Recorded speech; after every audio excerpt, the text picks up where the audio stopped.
As Muslims, you have seen a small fringe of fanatics who cloak themselves in religion, try to distort your faith, though they are clearly ignorant of the most fundamental teachings of Islam. Instead of finding the inherent dignity and decency in other human beings, they practice a medieval brand of intolerance. Instead of saving human lives, as the Quran instructs, they take innocent life. Instead of creating, they destroy, bombing mosques, schools, and hospitals. They are not jihadists, for jihad is a holy struggle, an effort to purify for a legitimate purpose.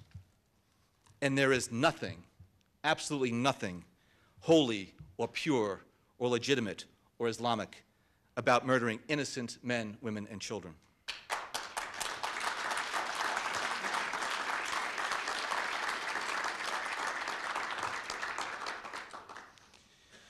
And so devout Muslims like you, as well as members of other faiths, have frequently been forced to defend and define your faith. And this can be especially hard when so many people develop such a distorted view of Islam, because too often the only time they read and hear about your faith is in the context of Al-Qaeda and terrorism. As families with relatives and friends around the world, you know that it is actually Muslims who have suffered most at the bloody hands of violent extremism. It is your Muslim brothers and sisters from Afghanistan and Pakistan, from the Sahel to South Asia, who have paid the highest price. As one study recently noted, in recent years, nearly all of Al-Qaeda's victims, indeed 98%, have been innocents from Muslim countries. Thousands of men, women, and children. And as the Quran reveals, never should a believer kill a believer.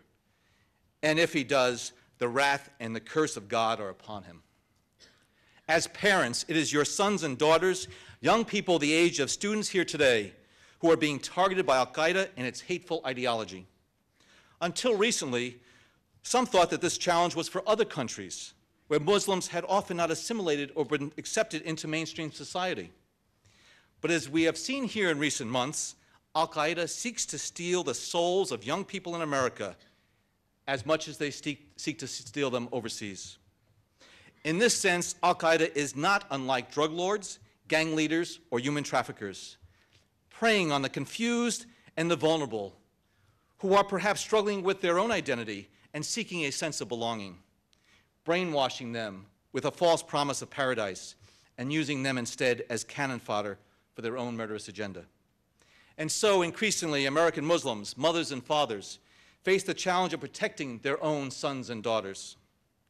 As communities, you have also been targeted from the other side by inexcusable ignorance and prejudice here in the United States, Europe, and elsewhere. Each of you, no doubt, has your own story, many stories. We know that it is not only the Muslim community who has been singled out, but also those perceived to be Muslim or perceived to be different, Arab, Sikh, South Asian. In the wake of the Fort Hood tragedy and the attempted attack over Detroit, we've seen an ugly rise in scapegoating and fear-mongering. Yet the true character of America was on display when Army Chief of Staff General Casey went on national television and said so eloquently after the Fort Hood attack that in our Army and in our America, our diversity is our strength, and our diversity cannot become a casualty of such an incident. President Obama declared in his address in Cairo that he considers it part of his responsibility as president to fight against negative stereotypes of Islam. This is not only a matter of civil rights, it's a matter of our national security, and it's a matter of our morality as a nation. Hostility and harassment toward American Muslims and toward members of other faiths or other backgrounds or other races plays right into the hands of violent extremists. It reinforces the misguided notion that American Muslims are somehow separate from, rather than a part of America. It creates an atmosphere of suspicion and mistrust that discourages dialogue and cooperation with law enforcement. And it increases the chances that a kid growing up in America who is perhaps struggling with issues of his own will become captivated by extremist ideologies. So it is very clear, ignorance is a threat to our national security. Prejudice is a threat to our national security.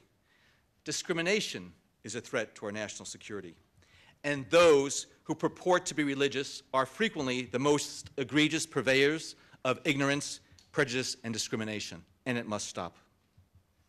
In the spirit of candor, we must also acknowledge that over the years, the actions of our own government have at times perpetuated those attitudes. Violations of the Patriot Act, surveillance that has been excessive, policies perceived as profiling, over-inclusive no-fly lists, subjecting law-abiding individuals to unnecessary searches and inconvenience, creating an unhelpful atmosphere around many Muslim charities that made Muslims hesitant to fulfill their sacred obligation of zakat. These are challenges we face together as Americans. And President Obama and his administration are pursuing a comprehensive approach to address them. This approach is rooted in the President's vision of America's role in the world. Since taking office, he has made it a priority to uphold our values and our highest ideals, not only because they keep us true to who we are as a nation, but because they make it more likely that other nations will partner with us for our common security. That's why President Obama prohibited torture and the mistreatment of individuals in custody, and why he remains committed to closing the prison at Guantanamo Bay. The President has made it clear that we will define our country not simply by what we are against, but by what we are for. The opportunities, the liberties, the common aspirations we share with people around the world.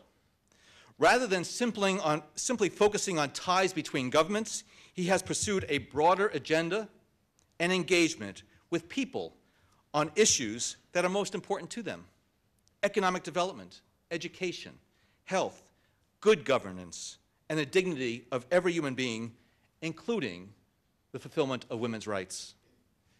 We see this in his outreach to the Muslim community around the world. He is the first person to use the inaugural address to speak directly to Muslims. He has spoken to people directly in his interviews on Al Arabiya and on Dawn TV in Pakistan, in his message on Nowruz, and of course his speeches in Ankara and Cairo, where he pledged a new beginning with Muslim communities based on mutual interest and mutual respect. And this weekend, the President is addressing Muslims from around the world, including representatives from some of your organizations, in videotape remarks to the U.S. Islamic World Forum in Doha, where Secretary Clinton will be attending. He's reaffirming the commitments he made in Cairo, including his unyielding pursuit of peace between Israelis and Palestinians. He's highlighting the many new partnerships that he promised in Cairo and that have already begun, initiatives to promote economic development, education, science and technology, and public health. And in a sign of his continued commitment, the President is announcing that a member of his White House legal staff, known to many of you, Rashad Hussain, will serve as a special envoy to the organization of the Islamic Conference.